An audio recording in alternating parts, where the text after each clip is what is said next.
Hey, kia ora koutou whānau. Welcome back to what are people going to do when I don't do that one day, Chewy? Are they going to think I'm a clone or something? I should stop doing that. Yeah, that's your tell.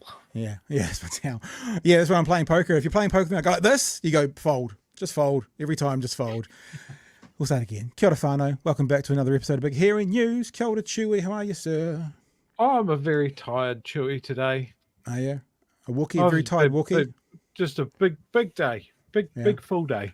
Yeah, but day off tomorrow, yeah? Day off tomorrow. Yep. Do you check the weather? Are you one of those? Check the weather for my day. Oh, I do check the weather, which is why I know that I'm not getting any lawns done tomorrow. Oh, really? Is it not a good one? Oh, shit. No, it doesn't look great. But I am hoping for good weather on Saturday because the Royal New Zealand Air Force display team is doing a display over St Kilda Beach. Which I would very much like to see. Well, I think you might need to invite me to the Facebook group about things happening. Is that how that thing works? Facebook? Yeah, probably. I think it's supposed to be about 11:30 down. You'll be able to see it from anywhere on the coast by Dunedin. Cool bananas. All right. Big show tonight, guys. It's a very big show. Big show.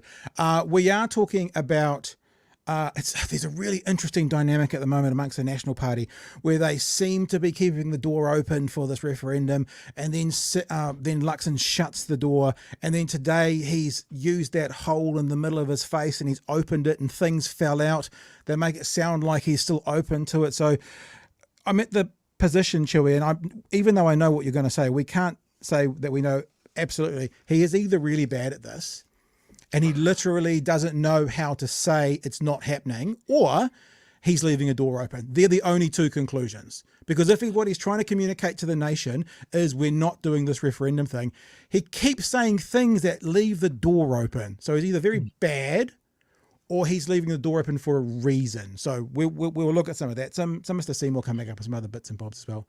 But first of all, let's say, did you want to say yes, he's very bad? Because that's the normal patter.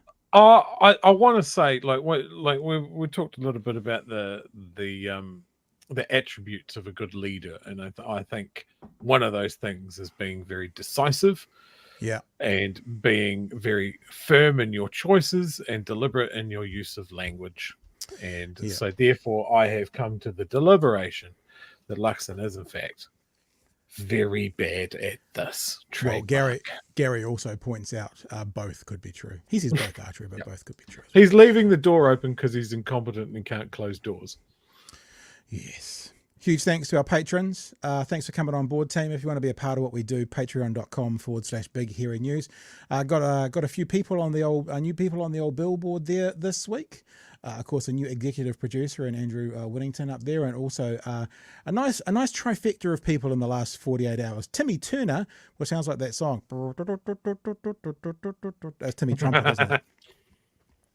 So Timmy Turner, aka Timmy Trumpet, is a coffee runner. We've got Michelle Casey Galloway on the fuel level, and also Matthias.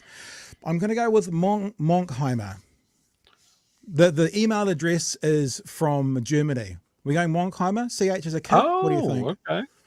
So someone from Germany is joining in to our little conversations and has become a patron. So if you're interested in supporting what we do, and we value and thank you all for being a part of it, then head to patreon.com/a big hairy news. And look, later on tonight, if we get time, and I'm actually trying to do it like, you know me, Chewy, I make video clips to play and they're always about 4 minutes long. I've done like 30-second clips today because I really would like to open up Discord and give some people a chance to call through and have a bit of a chat with us as well about what's going on. So we'll say, what did we say if we're Mr. Luxon? We have an intention to open up Discord tonight. I really want to open up. That leaves the door open enough in case it doesn't happen, because that's what I really like If we open up Discord and Yeah. David Seymour is in there, or Winston Peters, that's your fault, Pat. You did Okay. this. You I brought did that that. into the. I'm actually thinking it's about time that I send an email to Mr. Seymour and said, time for a chat, sunshine. See what he says. I doubt he'll want to come on. Last time it didn't go quite so well, but I think it's probably time. Right, let's get to our first guest of the night. Dr. Alistair Reese is a farmer historian and a public theologian. He was also one of the speakers, Alistair, how would you put it? You got like 12 minutes. That's quite a big chunk out of 90 minutes at the dawn ceremony on Waitangi Day. And Alistair joins us right now from Central Otago, you lucky thing. Good evening, sir. Kia ora, Pat. Kia ora, Chewy. I've known you for about 20 years. We haven't connected for maybe 12 something. And I saw you doing the dawn ceremony. I went, oh my goodness, this is so exciting. Me knowing about your background a bit and your history and who you are and what you're about. It was very, very exciting to see. So I do have some questions for you, but why don't we just start off with tell us about the dawn service that you were a part of. What was the vibe? What was the feeling like? What did you take away from it personally? First of all, Pat, thank you for inviting me, having me here tonight. Yeah, mihi atu ki a kōrua. The dawn service, I've been going to it for quite a few years, and as someone put up on a post today, sometimes there's aspects of it that are a bit boring, but there's something quite unique and special about it.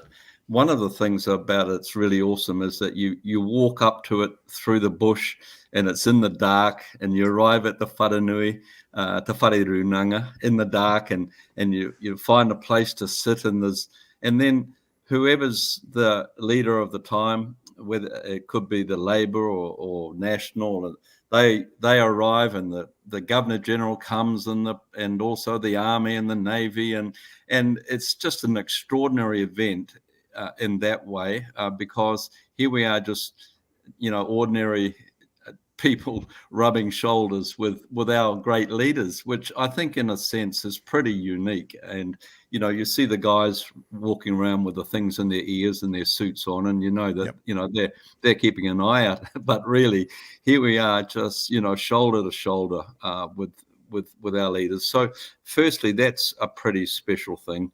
Yeah. And then sitting in the dark and having karakia and waiata and listening to people who the leaders of all the armed forces and the government as well are invited to say a prayer or a karakia, and seeing some of them come up and do that, and some of them are comfortable with it and some of them are not comfortable, and it's just such a unique thing. And I don't know, I think Dame Jenny Shipley was the one who started it way back, and Bishop Kitohi Pikahu has carried it on, and it's just an amazing event that in our so-called secular society, that this thing still exists and people seem to honor it, and there's a certain decorum and protocol that goes along with it. So it's pretty special.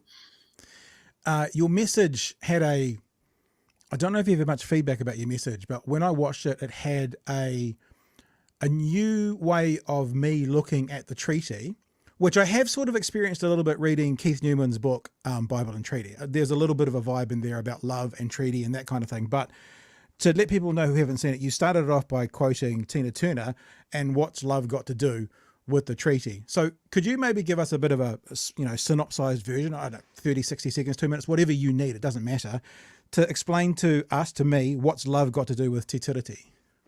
Yeah, I've been pondering the treaty along with many others, Pat, for years and years, and seeking to understand it, seeking to see where it fits amongst us, and also becoming a believer, a believer in the treaty over the years, and a believer that it plays a pretty significant role in us, for us, in Aotearoa.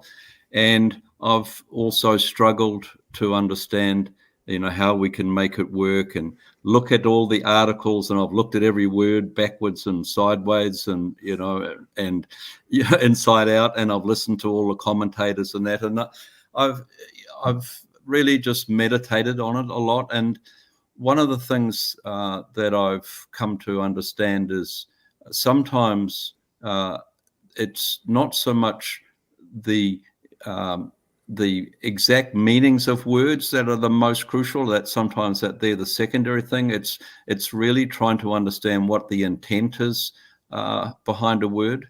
Right. And I began to see sometimes that this word love was used in context of the treaty. The first time I actually came across it, I think, was when I became aware of Whakahuihui Werko's speech in 1990, this extraordinary prophetic speech that he uttered extemporaneously to the Queen in the sesquicentennial of the treaty.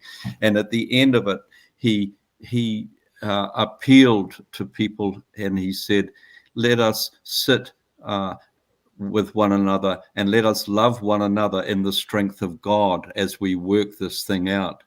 And so, being a believer myself, and I was sort of attracted by this understanding that the treaty is essentially a relational construct in the first instance, that it's a mechanism to actually join people together. And so the words are the outworking of that intent of actually joining people together, and also the aspect of its reconciliatory component.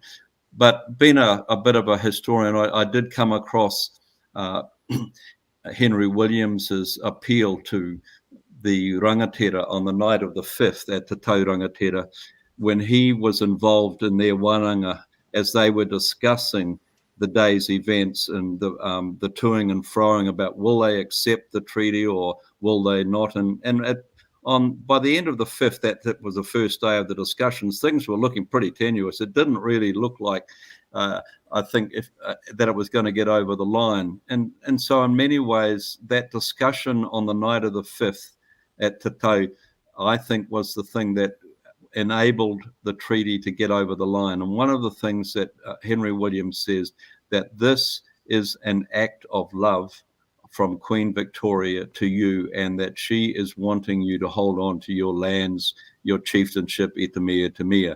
So this thing of love came into it again, and I wanted to understand, okay, love is a pretty kind of, in our modern society, it's either kind of a rather erotic term or it's a wishy-washy term, and it doesn't carry a lot of strength to it. So I wanted to explore a little bit about what did Williams actually mean when he was actually seeking to convince the chiefs that this is an act of love. And so when I talked about it the other day, I explained about what a biblical sense of love is. That's the word agape, and the Greeks have about 4 terms for love, and one of them, is eros, and there's philo, there's the brotherly love, etc., sisterly love. But he was talking about an agape love, and that's what I've come to understand, Pat, or feel. Maybe understand is too strong a word. This is my thinking, that actually relational joining only happens when both parties are willing to sacrifice something of themselves for the other. So that was really what this exhortation was to love. And I'll just finish on this point, was that he was committing, in his words, the crown. He was committing their love to Māori, and their love was that they would always seek the highest good for Māori. This is what he exhorted the chiefs. Basically, he said, look, the Queen wants your highest good, and she's committed to that, in other words. So that's why that kind of ethos, I feel, was such an important hinge point in even approaching the words, the specific words of the treaty itself. I hope does that make it a little clear? Yeah, I was going to ask you about that as well, because you mentioned, like, as part of your speech, that the treaty is a love story from the Queen. There's been a little bit of back and forth online about that today, when people have just kind of clipped that out, and they've related, this is what I see, they're relating that to how the treaty is being handled today. They're relating that it was a love story from the Queen to meaning, but look what they did with it. Like it might have been an attempt at love, but how it actually then was carried out was very unloving, whatever the opposite of unloving is. Do you want to use this opportunity just to speak to that if you're interested? Because some people seem to be thinking that the way that that's described, a treaty as a love story from the Queen, is wrong, because all the Queen wanted to do was steal our land and, and put into prison our people. The way I kind of heard it was every time, and I heard someone say this today actually, so it's not mine. Every time we start a marriage, we always start loving them, and they're always the best ways to kind of be, I love you, I love you. It's all about love. That can end up being very bad, but the intention at the start was a loving one. Do you have any interest in kind of addressing that in case it's come up in your conversations today? Yeah, it has come up, Pat, and one of the problems is that when things are only, if you take one sentence and you take it out of context, and as they say, these things are complicated, and so as simple as you try and make it, there's always it's always necessary to explicate it a bit further. Yeah. And so my present understanding is in terms of, shall we say that the way it began is that there was a commitment from the Crown in the first instance to Māori that Māori rangatiratanga would be honoured. And I said it in my speech that I said, in fact, it only took a year for that promise to turn sour. Right. And that's the piece that the online conversations are missing. You've said it started in a certain way, and then within 12 months, it looked like a pile of crap. Yeah, and then I quoted Hone Heke, Panekariao, and the cutting of the flagpole, the shifting of the land, the shadow of the land going to the governor Itamir, and then talking about Cameron invading the Waikato. And I talk about that and I'm using the metaphor I called Gray like an unfaithful spouse who used violence to overthrow his loved one, really. So that was what I'm getting to. Because when you talked about the love, you also, and I've written this down, you kind of started talking about a union. You described the treaty as a sacrificial union. You have sort of mentioned that already tonight, but do you able to expand on that a bit more? What do you mean it was a sacrificial union? So, in my understanding, that any relationship between two people always requires give and take. Yep. And it's impossible to have any meaningful relationship without one person sacrificing something of themselves to the other. It just doesn't work. If we're only demanding our own rights, and that's our absolute position, and we don't yield anything, then I can't see any relationship really working. So if I'm wanting to have a good friendship with you, that requires me, to give something of myself to you, and vice versa. And so that's what I mean. There's always a sacrifice in any relationship, I think, to actually make it really work. Yeah, makes sense. Chewy, mate, you want to jump in here, brother? Oh no, I'm just enjoying the chat. I feel woefully underarmed for this, but yeah, really enjoying this perspective. Oh, I've got more, so we can keep going. I want to play a little bit of your speech. It's a very short bit. It's only 40 seconds of it. This is from a slice of the message that you gave out on Waitangi. Slice of heaven, Pat. It's a slice of heaven. That's exactly what it is, Alistair. Let's have a listen to this, and I've got a question for you. So if the treaty was an act of love by Victoria to Māori, by extension, it needs also to be an act of love by our governments to Māori. Further, love is the hermeneutical portal for understanding the treaty. It is the interpretative key. Interpretation without love leads to a distorted vision. It leads to an arid legalism. Kingi Tawhiao, he implied this. While the treaty began as a love story, like all relational stories in real life, it was not without its issues. Hollywood does not get to write our script. My question is, if the treaty needs to be an act of love by this government to Māori, how does it do that? That's my question. Well, the first thing to say about love, Pat, is that it's not a feeling. So it's about commitment. So Yep.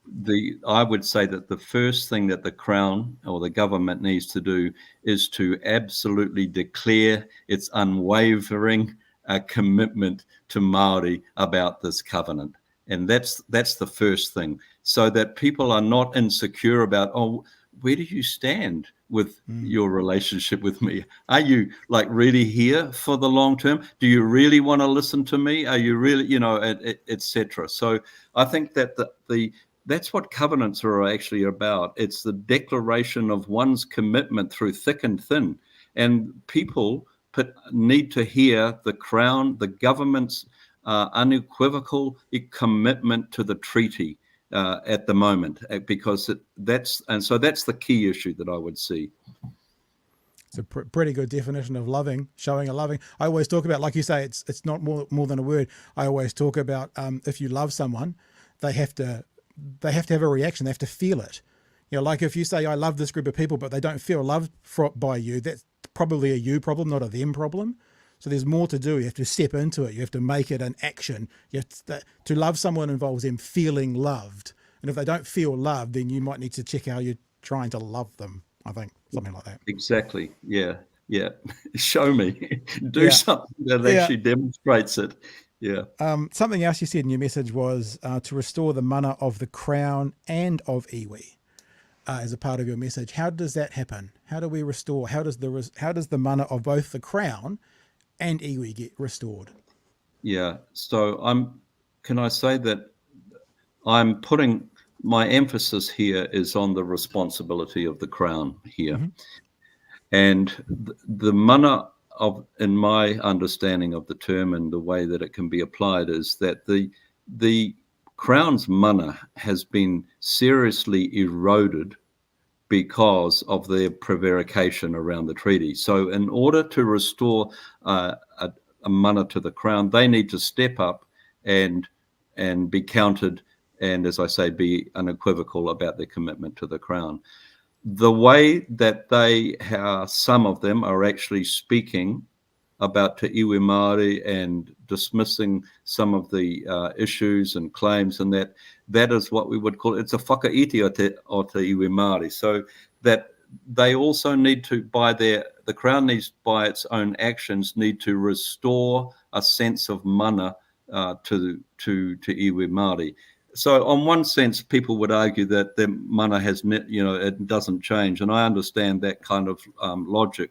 But there is a sense where their mana has been trampled on. And that needs to be lifted, and it needs to be honoured. I've got one more question for you, but after that, sure, you can jump in with whatever you want. And if there's any super chats in there that we want to throw in with questions to Alistair, now would be the time to get them through, and we'll do that after this last question. My last question, I think, is probably a fairly obvious one, Alistair, after your whole message to how the Crown, what the Crown needs to do is, what message do you have for David Seymour, Winston Peters, Christopher Luxon, individually or as a group? Well, my hope for them is that they would somehow listen to the mamae. They would listen to the pain. They would listen to the cries. They would listen to the voices that are coming out of the land. And even if it doesn't fit within their political ideology, that somehow they could actually stop and listen and say, hey, as leaders here, something is not right, and we have one of our responsibilities is to listen. So my wife says to me sometimes, Pat, she says to me, but you're not listening. And I say, I heard you. And then she says to me again, you're not listening. And I understand what she's saying there, Pat. She's actually saying, I might hear the words, yeah, but I'm actually not really hearing what's deep down in behind the words. And so that would be my message, as I'm saying, listen, but listen deeply. Alistair, it's been amazing to have you on. I'm like, we should have connected way before this. Chewy, we got any questions or anything from the chat we want to get out there? Yes, we've got a super chat there, and this viewer's first super chat actually. So thank you very much. Thank you. Welcome. Blow the Whistle 2011. James Shaw showed a great example of active listening. Can you please ask Alistair what he thought of James changing his speech on the fly to respond? Brackets, unlike the Prime Minister. Yeah, thanks for that question. Firstly, I was just hugely impressed. I thought, man, and I'm not sort of up with all the play. I didn't realise it was, from I think a film or a book called The Notebook that he was actually what he quoted, and I thought he was just a super clever poet right on the spot, And here was this guy, but I thought, that's the kind of leadership that I would really enjoy to see. Somebody who actually is interpretive of the moment and is able to respond with some sort of visionary response, even metaphorical and poetic response, which that was it was superb, I thought, for the moment, for the time. It's ironic you're talking about the kind of leadership you want to see from a man who has just said, I'm leaving leadership, unfortunately. But who will come along? That's how next? it works sometimes, eh? How it works sometimes. And we have Nick here saying Māori stuck to our side of the treaty. It was the Crown that didn't. So if love is the currency of this relationship, I guess we missed out. And Damien here says some very interesting points around love. Aroha is such an important tikanga, which, yeah, absolutely.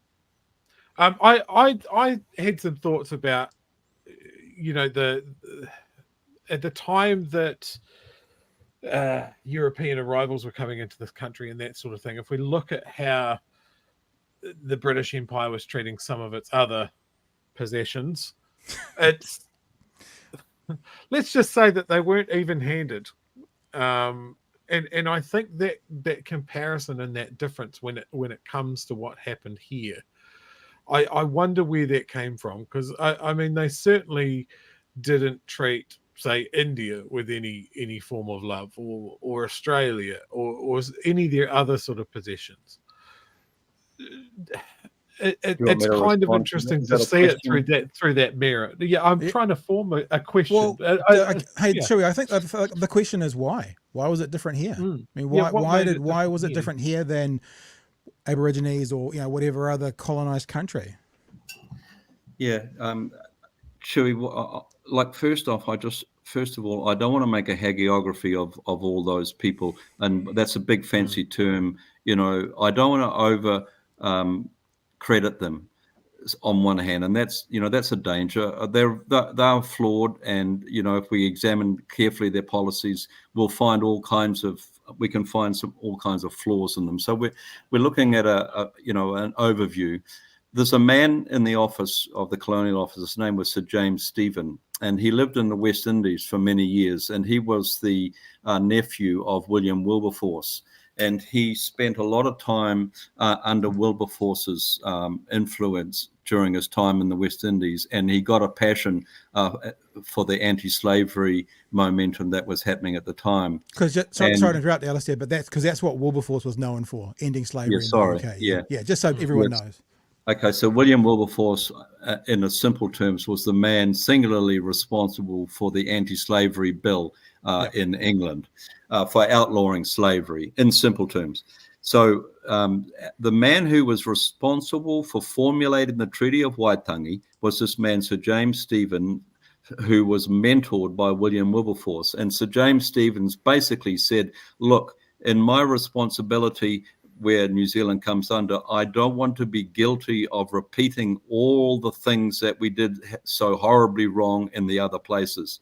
So in really simple terms, he was responsible for writing a new colonial white paper, as it were, to excuse the pun, and so formed the ethos, which you would say is kind of they call it a philanthropic or a humanitarian perspective on colonization. And let me finish one more thing, Chewie, is that they were totally they didn't want to form a colony here because they were getting pretty broke and they'd had enough, but their hand was forced. So they were unwilling colonists in one level. So the kind of rhetoric to think that England had this giant scheme and plan to sort of totally take over New Zealand for its own sake is actually simplistic, and it's far from the truth.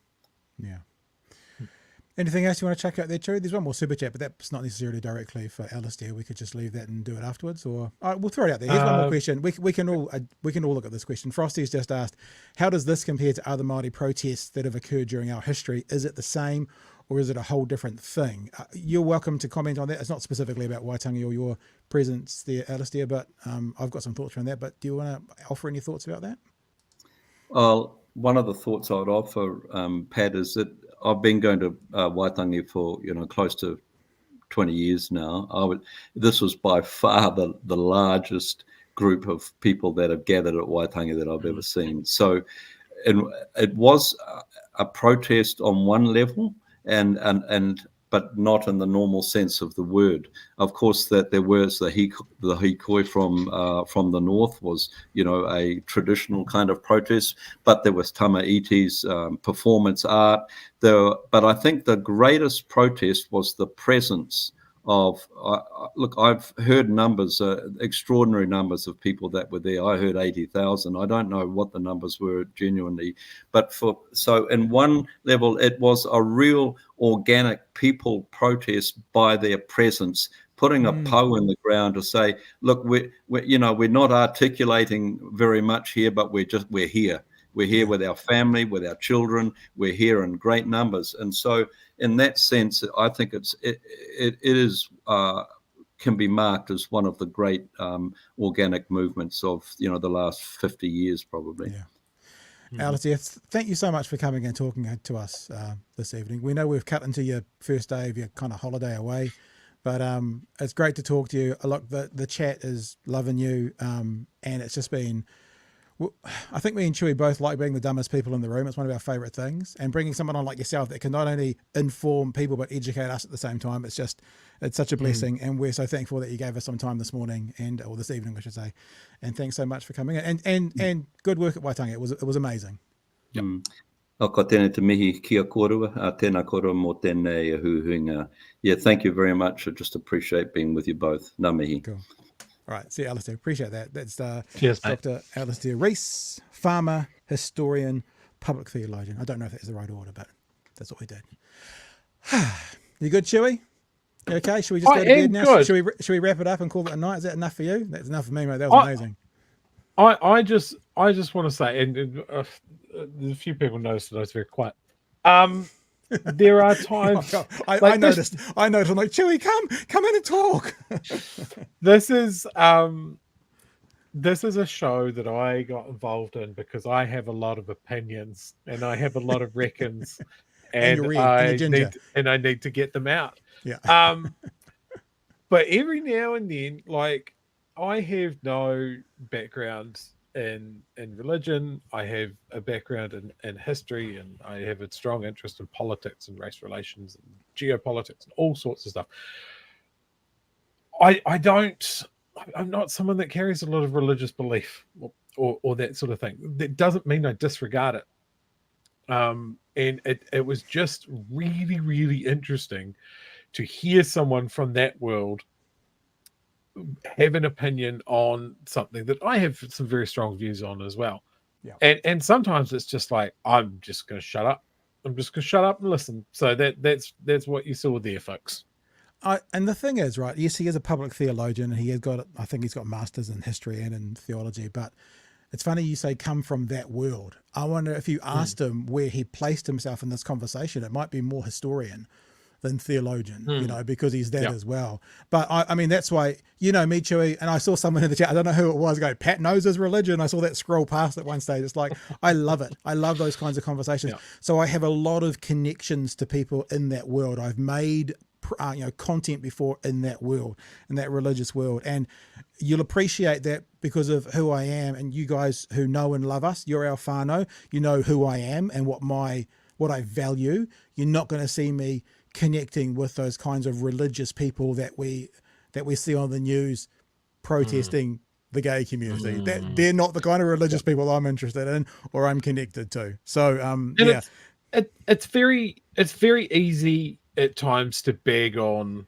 religion and religious structures and religious ideology, dogma, that sort of thing. But when you look at social justice struggles around the world, you see a lot of those struggles and a lot of the power behind it has come from people within those structures that just look at it and go, this isn't right, and this is something that I want to put myself on the line for. And you think of the human rights struggle in the US. We talked about the movement against slavery in the UK, the British Empire, and that sort of thing. Those are the sort of things that we talk about. And we've spoken about, when it comes to Waitangi, that missionaries were deeply, deeply involved in it.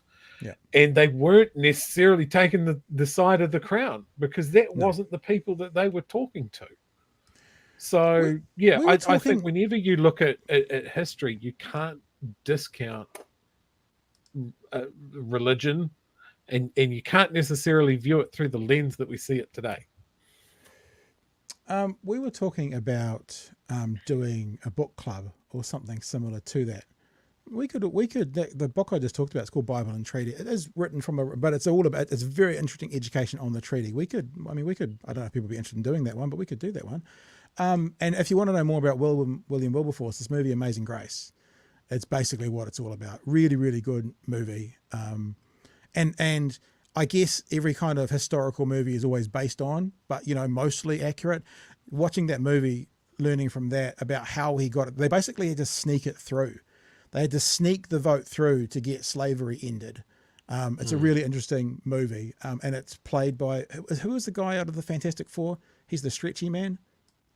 Iona Grufford. He's the stretchy man from Fantastic. What's his name? Stretchy man. Stretchy man. Is that right? Captain Stretch? No, you pushed his Stretchy name out Stretch a of lot. my head now with fucking Stretchy man. But tangent before we move on. Okay. I call tangent. One of my favorite things about the British move against slavery is the guys that did not see the writing on the wall. And one of them, when I was in Edinburgh, I was walking around and found a lovely square with a huge, big monument, a massive monolith dedicated to this person. I think it was Lord Dundas. Dundas Street here in Dunedin is named for him. Oh, really? And he was a nasty piece of fucking work. He just be a bit clearer. You should be a bit clearer when you're describing things, Joey. We're not quite sure where you sit on this. He stood against the repeal of slavery, not through any moral point of view or anything like that, but purely because of the money. The monolith that I saw in Edinburgh, he had erected himself with money that he stole from the Royal Navy's pension fund for sailors. Oh my because goodness. he was the Lord of the Admiralty at the time, and he thought he deserved a monument. So that monument is still up in Edinburgh. It's just that they have information boards around it just saying this is dedicated to a monstrous human being, an absolute piece of shit. I think top tier thief, horrible monster man. And I love that they framed it. Yeah, but tangent to your tangent is that's actually a really good way to handle. We hear about these monument kind of things about should we pull them down, should we leave them up? Really good way to handle it is they are, even if they're horrific, they can be a part of history, and you can adapt the text around them and actually explain why this revolting thing is up. But they haven't torn down Auschwitz. You know what I'm saying? It's a teaching tool. So I'm not saying that's the answer for everybody, but I always think it's at least a conversation to be had. Kiwi Bird. Reed Richards, not Stretchy Man.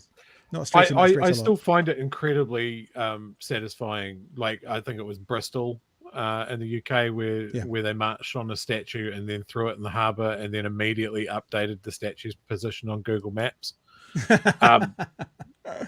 Yeah. There's All right. definitely different ways you can attack that. I feel so kind of hopeful, and after that conversation, and then I looked what I'm going to do next, and this face comes up, and I'm like, ugh. Do we need to? Jesus. I'm only playing this for one real reason. It's kind of for kudos to us, Chewy, as one of the main reasons. Well, I'll take it. Let's talk about this. This is the Bish talking about, because here's something else, right? Now, we said this last week. You remember when we say you have to remember what Luxon said, we are going to take care of every single dollar, right? So the idea about doing this referendum and stuff when they've already basically ruled it out, how is that taking care of every single dollar? Because you want people to be able to have their voices heard and then ignore them. So this conversation came up on breakfast this morning, and finally, Chewy, the media is asking about conscience votes, and that comes up in this conversation. Let's have a listen. We'll have debated a bit and discussion about it. We've made it clear from the National Party point of view we won't be supporting it beyond the first reading, and that's where it lies. Yeah, that's what's why the point everyone of all those keeps people asking. coming and submitting to that select committee? What's the point of having all of those politicians sit and hear those submissions? If you say, you're the leading party, your Prime Minister is in charge of this, he needs to show some leadership and say, this is a waste of time, this is a waste of taxpayers' money. Sometimes there's a value in ventilating issues and having the debate and the discussion. Sometimes there's a value in just the submissions. And, look, it's going to go through a process. Let's have the submissions. It's going to go to the committee. It was already started a debate about what the treaty principles are, what necessarily means, what the articles of the treaty are. We're already having that debate. So in that sense, it's a positive thing. But we're not going to support it anymore because we think ultimately a referendum, which is what David wants, would be, ultimately divisive, and it would be. That's interesting. Interesting. So they're now saying again, and because Luxon said it before the election, they're now saying again that a referendum would be divisive. But, we're not going to support it anymore because we think ultimately a referendum, which is what David wants, would be, ultimately divisive, and it would be a distraction. But, we're going to send it to a committee and have a debate. David Seymour's still hanging on the hope that this is going to he's going to change the mind of the government. He is. And he's going to somehow have his way. I mean, otherwise... We'll get to that next. He is still. I know David well, and David is a guy he's a eternal optimist about many things, and it's one of the reasons why a lot of people like him. Maybe if you like him so much, you could ask him to stop his bill. I just want to move to, because I asked this question, Chris, question of Minister Pōtaka on Tuesday as well. Do you think that the Prime Minister would consider making this a conscience vote? No, it's a party issue for National. We're voting on it on a party lines. Where it's not a conscience issue for National. So it's being asked now, yeah? It's being asked. It got asked. And as you heard Jenny May say, it got asked on Tuesday. What happened on Monday, Chewy? Well, on Monday, we're sending this tweet out. Can a journalist with access please ask Luxon is there any chance the ACT referendum could become a conscience vote? Means Nationals not supporting it, just the MP. Someone needs to ask it. Tova O'Brien, John J. Campbell, Jack Tame, One News, News Hub NZ, Simon B. Wilson. Tuesday, One News asked the question for the first time of anyone. So I am more than happy to take credit for that, but I'm very happy to hear it's now being asked as a question. I've got one more thing to show about this, Chewy, but you jump in, sir. What are your thoughts? I just want to say something here. As like the Bish is just saying, hey, look, there's a pressure release in here. It's just letting people debate it, and that's got to be good. No, it's not always good. Sometimes it's just an avenue for someone to inject mistruth and the pretense that everybody has a right to talk about this. Yeah, it's not true. Like we haven't had to do this ever. Decades and decades. Like there wasn't a divisive public debate about what the treaty principles were in 1989. There doesn't need to be one now because not everyone is equipped with the knowledge to put a worthwhile opinion into this. And so it's just a way, just as ACT is doing at the moment by putting information out there. It's misinformation. It's a twisting of history. You know, you've got those guys. What was it? That pamphlet that was distributed by the New Zealand Herald last week, just really muddying the waters, and people going, "Oh, this looks official, and this is guys is for it, and he's got a Maori name on it, so it can't be racist." You know, that's what we're allowing into our public debate. Poison. The other thing, and you mentioned it during it, I've jotted it down, we made it clear. This is a line that Luxon's using. We've been very clear for a long time. No, you haven't. Both news channels tonight said, quote, yesterday, Christopher Bishop made it clear that. So why they keep saying we've been very clear when you haven't? If you're going to be an honest actor, maybe you should say, well, for clarity, so we can be clear from here on in. Now, this is the problem, Chewy. You just heard the Bish use that same phrasing that was unequivocal. They said, we're not going to support it, yada, yada, yada. At a stand-up today, this is what our Hearless leader said. David Seymour thinks you will change your mind. Is he dreaming? What I just say to you is I can't be any clearer. Myself, the National Party, my National Party caucus, do not want to support it. The Prime Minister's hope. Do not want to support it. We do not want to support it. That is wiggle room again. We all do things I don't we want to do take the not bins out. want. Yeah, exactly. But we do it. And I hope, there's no good answer here. Because yesterday he was being clear and deliberately clear. And today he's using words that are relative. We do not want to support it. What that could mean is, but if they force our hand, we might have to. Whereas the Bish this morning and Christopher Luxon kind of circa 24 hours ago were, we are not going to support this. So there's only two possibilities. Well, there's three. The first possibility is he is really terrible at messaging, that he can't think on his feet quickly enough to give a clear answer. The second is he is on purpose muddying the waters because he wants to leave wriggle room. And the third is, as someone pointed out today, maybe both. Chewy?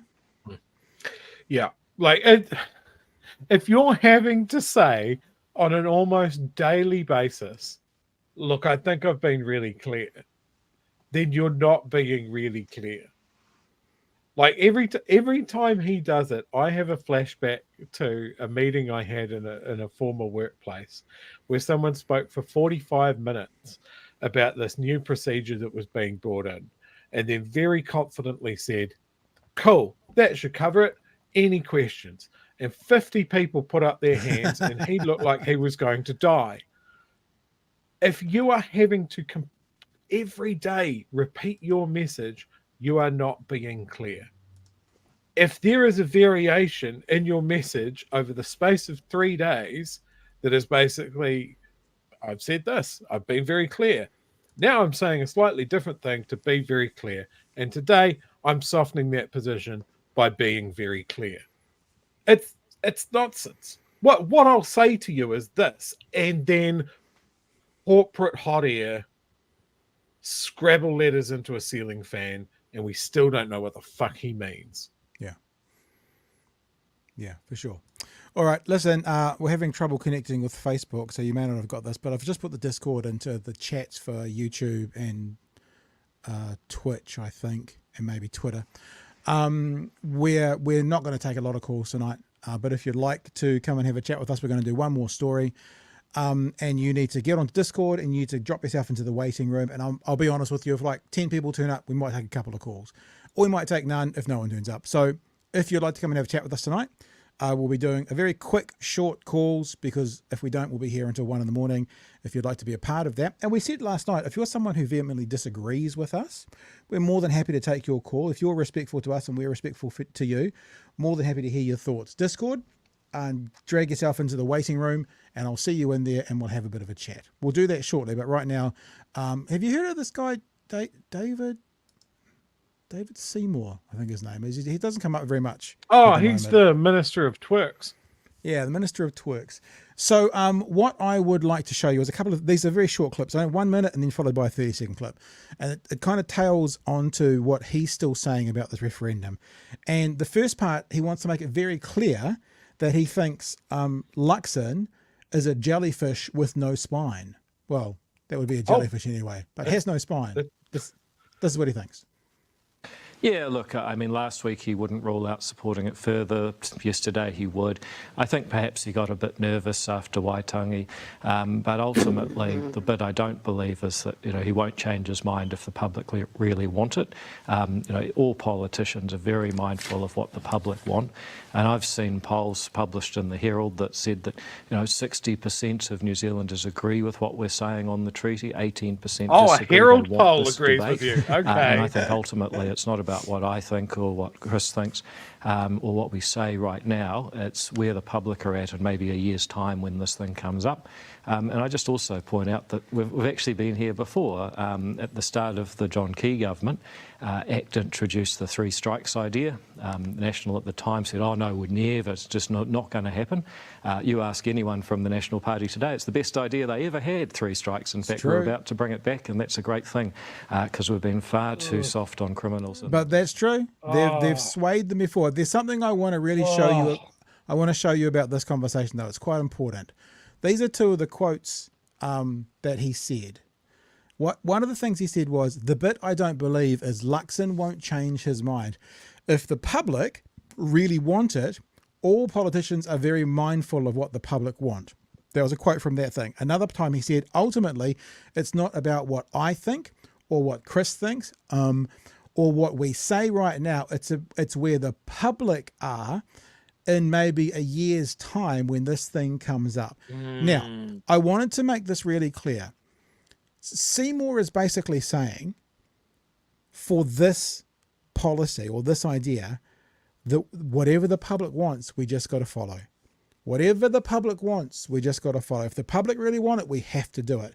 Straight away, I think about some legislations that they want to bring in, let's say around firearms and stuff, that it would appear to me from the research the public really don't want.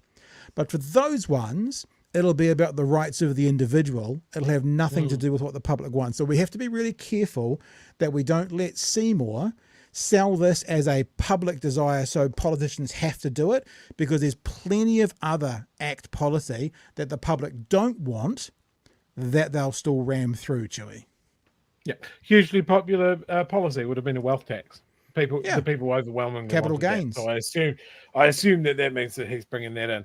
No, look, there's a couple of things that really concern me about what he's saying. Well, one thing that really concerns me about what he's saying, and one thing that I'm going to say that he's right on. The thing that I'm concerned about is this is the second time that I've heard him specifically mention that year-long timeline.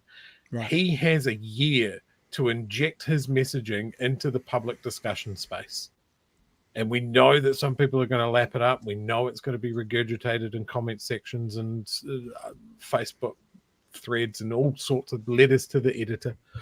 And yeah, when he's pulling numbers like, 60% of people support this in a Herald poll, or did he go to some fucking Christchurch working men's club and ask them what they thought of Māori?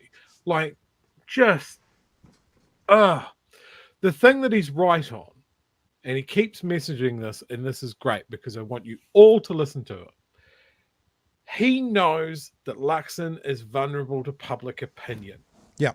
He wants his people to make submissions. He is telling people what to do, and we should do what he's telling us to do, and that is make submissions. As this comes through, I will become unbearable at reminding people to do submissions.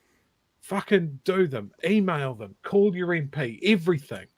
Because if it's got to be more than going to the street, and it's got to be more than putting stuff on Facebook and stuff like that. It's got to be in submission form. He knows it. Those guys are going to look at it, and hopefully, with enough public opinion polls, Luxon will realise that people don't like him being a dumb, racist piece of shit. So that's what we're going to do, people. Easy. We just have to really work on you when you're a bit ambiguous about what you're feeling, Chewy. I never can quite read beneath the surface of what you're thinking. I like to give myself a little bit of wiggle room so I can go back at a later date and go, look, you've misconstrued my words there. That's actually not my intention. All right, last time for the week, I promise, guys. What the public wants and needs is a proper conversation. Is his last telling point. There's only 30 seconds. You've got to think about what the public wants and needs. The Treaty of Waitangi for the last 40 years has had these principles developed. They've been developed by the courts, by the Waitangi Tribunal, by the public service. They've told us that there's a partnership between the Crown and Maori, which means that the status of everyone else in New Zealand is a bit unclear. Now, we're proposing that maybe we need to have a proper public discussion about the treaty, not just judges, not just the Waitangi Tribunal, not just public servants, actually everyone, because... So, a proper conversation. A thing is, this is the shell game. They're not suggesting a proper conversation. They're suggesting potentially a binary referendum with a yes/no. Actually, because I think everyone would support a proper conversation. What people are angsty against is a very small party putting the parameters around what's going to be talked about, making it a yes or no, as Chloe keeps saying, a binary option, and not actually having a conversation. If this was more like like they do the inquests and that kind of, if we were having an inquest into it, or if there was a royal commission into it and people could do submissions, that would be a very different vibe, because there wouldn't be a premise from one side saying this is what we're going to do. See, it's not really a conversation when you say this is the answer, do you agree with me? That's not a conversation, right? A conversation would be really interesting.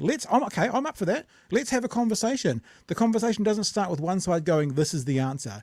A conversation starts with one guy going, this is the topic. What's the answer going to be? So again, don't be fooled by the shell game, right? Don't be fooled by him saying what the public wants in other ways he won't. And don't be fooled by him saying we want to have a healthy conversation when that's not what they're offering, Chewy. Yeah, absolutely.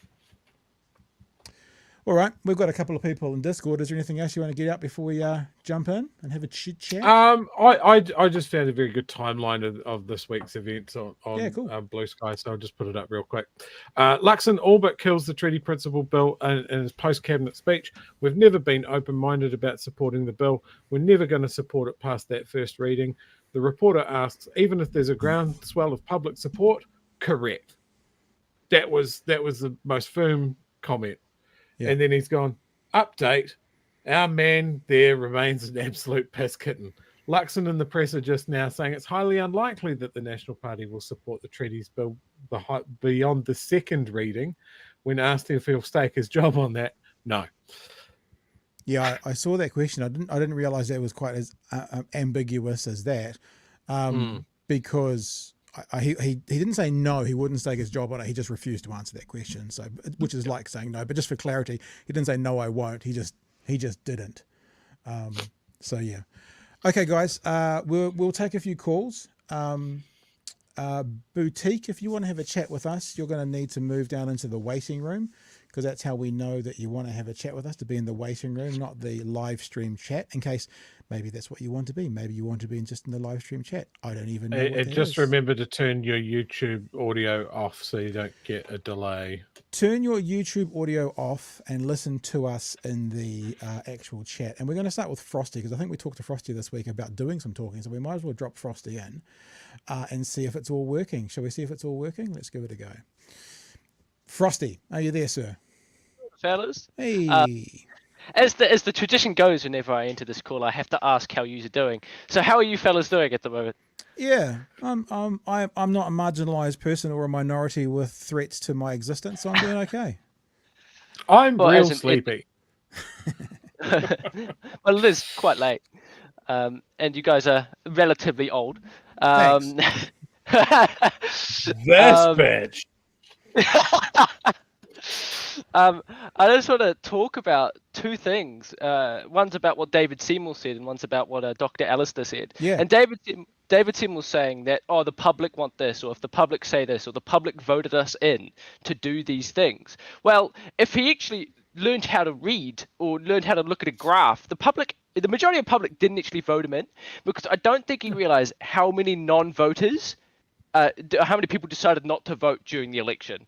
I don't think this is the exact numbers, but 38% of the eligible voter population decided to vote national, and then 6% and 8% of voters decided to vote ACT in New Zealand first. But 22% of all eligible voters decided not to vote, right? And that, if you add that up, majority of New Zealanders, in fact, did not decide to vote for this current government to be in, quite a large, significant amount of them decided to just not vote at all. Yeah, it's accurate what you're saying, but it's unfortunately a losing argument because the election was decided on the people who did participate. So I think what you're saying is fair in a theoretical point of view, but that's unfortunately we don't bank elections based on who didn't vote. So yeah, I know what you're saying, but yeah.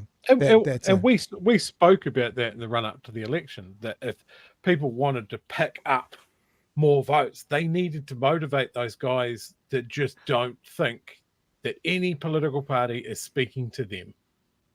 That there's no point in voting because every piece of news media that they consume says that it's already been decided before election day.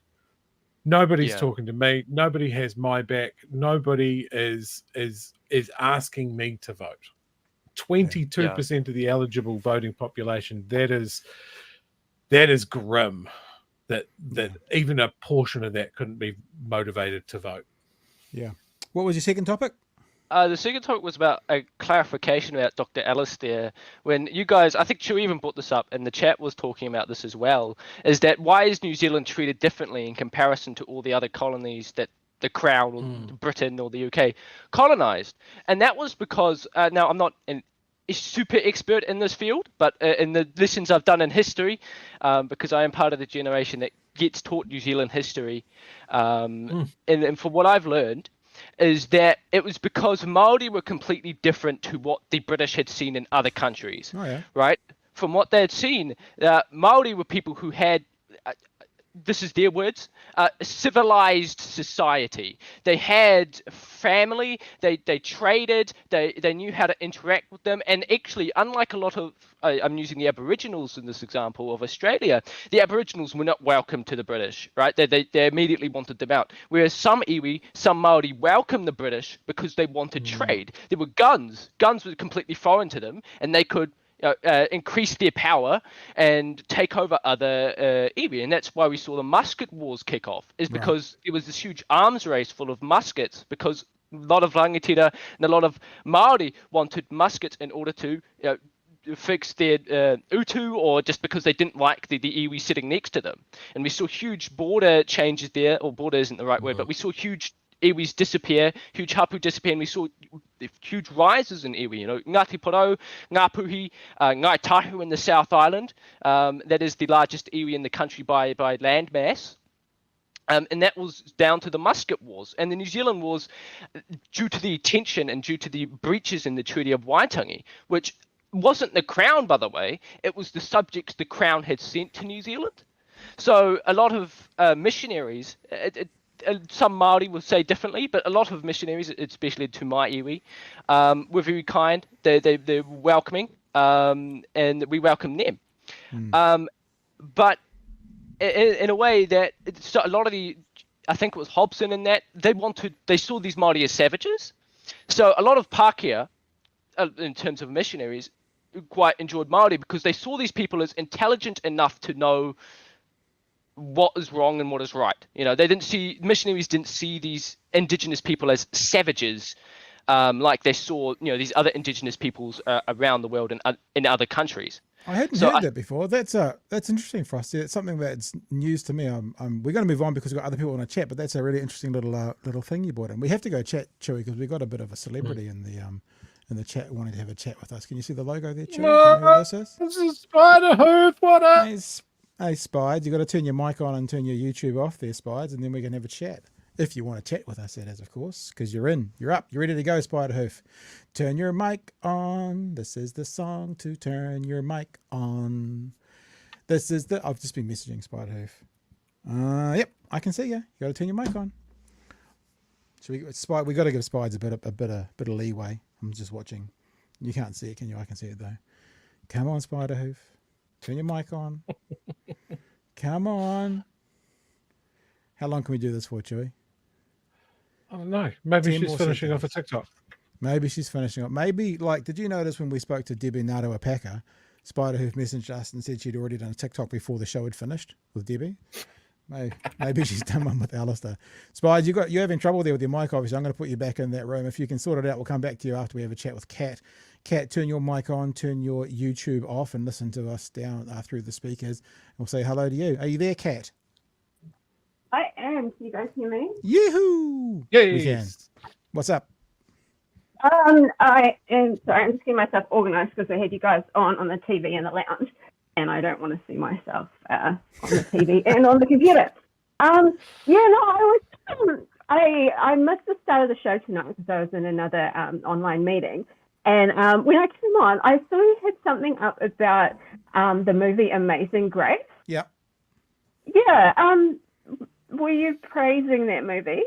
We were just saying it was an interesting movie to watch. We had a guest on this evening who was talking about someone whose name I forget right now, who was involved with the treaty, setting up the treaty.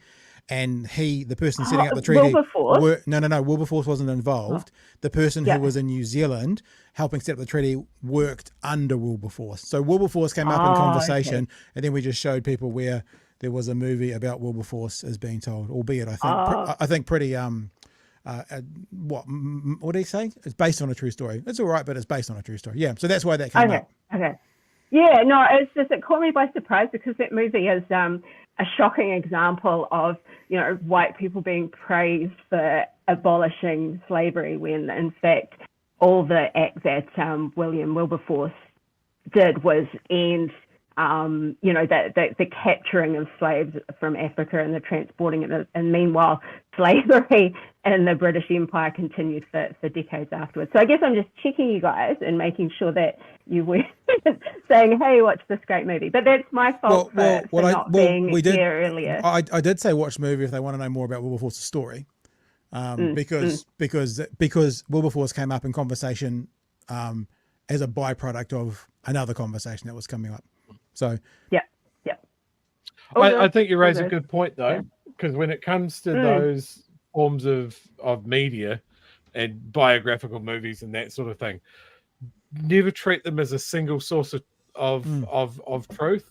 Yeah. Like there's been so many movies out there that go, oh yeah, this guy's great, and then you go, apart from all of this horrible shit he did that wasn't in the movie. Yeah. I think Wilberforce himself is not so much the issue. It is kind of more the story and the narrative and the fact that there's, it's about, slavery, ending slavery, and there's one black person with a speaking role in the entire film, and they speak they're on screen for a few minutes, and all the rest is, celebrating William as this big hero for ending slavery and him being this hero to Jamaican people who's coming across the sea to save them.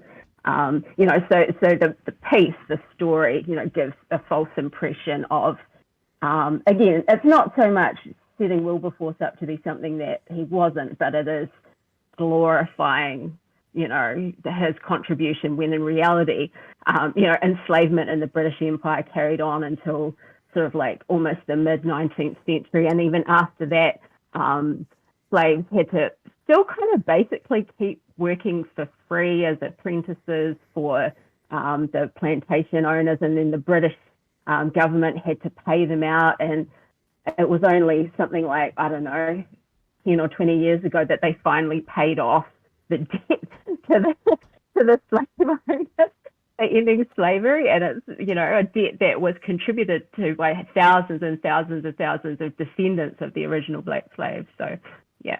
Cool. Hey, thanks for sharing your thoughts. Appreciate that, Kat. All good. Thanks, guys. Love your work. All right, dude. All the best. Cheers. And that's the other aspect I like about the ending of slavery with the British Empire is obviously not necessarily 100% altruistic. I'm sure you'll be shocked to hear. Ending slavery was also a big part of let's hurt these unruly colonies that don't want us anymore, whose whole economy is pretty much based on slavery. So if we get rid of slavery, then they're fucked as well. Should we try Spiders one more time? I'm not sure whether Spider who wants to talk to us because she's in a different room right now, but we'll see if I see there's no mic line going on. Are you there, Spider Hoof? Oh, there's a comment. Hey. Oh, it's working. Yay. It's working. Hey, man. How are you? Good. How are you guys doing? Well, I know how you're doing. I've been watching you for the last, hour 10. So there you go. Thanks for the time check. Wasn't that? You've had a busy old week. Tell us about your week. Yeah, it was pretty busy. It's pretty exciting that some of this stuff is getting through to a lot of people now, that actually people are listening about these duplicitous ways of the current, I hate referring to them as the government even, but this coalition, whatever it is, it's good. It's good. It's really good that we're getting stuff out there. So yeah, thanks to you guys for promoting it as well. Well, I mean, you you got far and away your own reach outside of us, so don't nothing to do with us. Yeah. So I think my TikTok's shadow banned at the moment because it didn't really hit very hard in there at all. So that's disappointing. But I know when we looked the other night and Chewie said there was 20,000, I was like, I mean, I'm nothing. I'm nothing compared to yours, and some of mine have had 100,000. So I was like, I wondered a bit about that as well. But so you're thinking there might be a little bit of restrictions, some shadow banning going on. Yeah, definitely. So in Twitter, it hit 130,000. And, in Twitter, that's a massive number. Yeah. But in TikTok land, 20K is a poor number. It would normally be the other way around. All that information. Yeah, absolutely. So if I wasn't on a shadow ban on TikTok, it would have hit the 500,000 plus mark probably. Did you think about uploading it again? Because sometimes that does. I've had a few things that didn't go through, and I uploaded them again afterwards, and they went better. Nah, I've decided to jump onto Insta instead. Oh, cool. So I've started loading up in there. I think it started loading half-assed about a few weeks ago, and then last couple of days just started using it more and more, along with going back to Twitter for a little bit as well, or X, whatever you want to call it. Yeah, Twitter. Never X. So that was it was confirmation that my account's shadow banned, and then later on people have been commenting, "Oh, why can't I see your stuff on my For You page anymore?" And I'm like, well, okay. It's definitely happened. Okay then. Yeah. No, we talked to Jordan about that the other day as well. Anything he's putting up about Trump or Gaza and Israel seems to be getting hundreds of views rather than, for him, tens of thousands of views. So yeah. Yeah, exactly. That's pretty much what happens. I mean, and the week before I got shadow banned, I kind of realized at what point in time I got shadow banned, but the week before, one of them had hit the 1 million mark, and so it's really surprising how awful shadow bans are, to be honest. It's interesting because it's maybe not the same on TikTok, but we're looking at doing a business plan for this thing that we're doing here, and so actually, for us, YouTube, Twitter, TikTok, Facebook, they all contribute to a business plan, because if we can say to advertisers we're getting 1 million views a month, that's very different from getting 10,000 views a month, depending if the other end, the end you've got no control over, the servers in wherever it is, San Francisco or in Beijing or whatever, are doing something to the things. They've actually got quite a lot of power to damage a message, either getting out or not getting out. Yeah, exactly. But that's all right. I mean, it is what it is. That's how the world works in social media, apparently. So you just gotta move on, and so I did. I'm an Insta now. So yeah, that's the only thing I can do. Yeah. So meanwhile, that was probably one of my better Twitter posts, I have to admit. Over 100K is really unusual for a political post in New Zealand. So yeah, we had one when me and Bomber and Chewie were talking about. It was something. I remember what it was. It was to do with trans women being banned from social sport, like not even about elite sport, and that got 400K because various people shared it to their UK friends. That then blew up and blew off. Yeah, so it happens. We get it. Yeah. Well, I'm going to do this live, Spider. There we go. There's another follow. Oh, nice. Follow on Insta. So. Spider.hoof on Instagram if people in the chat are picking up what I'm putting down. Cool, man. Anything else, Spies? You got any gossip to tell us? We got any breaking news you want to tell us about first or anything? I think I mentioned to you, and I'm not sure if I'm going to do a video for it or if I should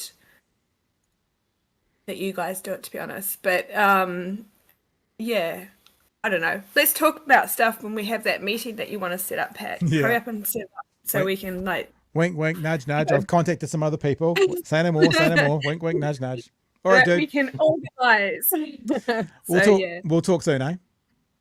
Also, thanks again for sharing my stuff. It's really awesome. And I love the support. It's much appreciated. You guys do a fabulous job. And I'm loving this New Year vibe that you've got running as well. It's awesome. So thank you. Cool, man. You make our job easier, because if we didn't have content to put up, we'd be sitting there just talking to ourselves the whole time. And who'd want to watch that? Keep dropping There's bombs. always content. All right, dude. We'll talk soon, eh? All right, see ya. Cool. All the best. All right. I think we're done. That's all good to go. Lovely. We had a proper celebrity on the show. Spiderhoof came on. It's a celebrity. So we've got the weekend coming up, which means, guys, we'll catch up with you on Monday night from 9 p.m. for another edition of the Big Hairy News. I now have to go back and reopen Discord and then disconnect myself, or else we'll keep broadcasting when we slag off all those people when we talk after the show, too. You know, we do that. We slag everyone off. Always.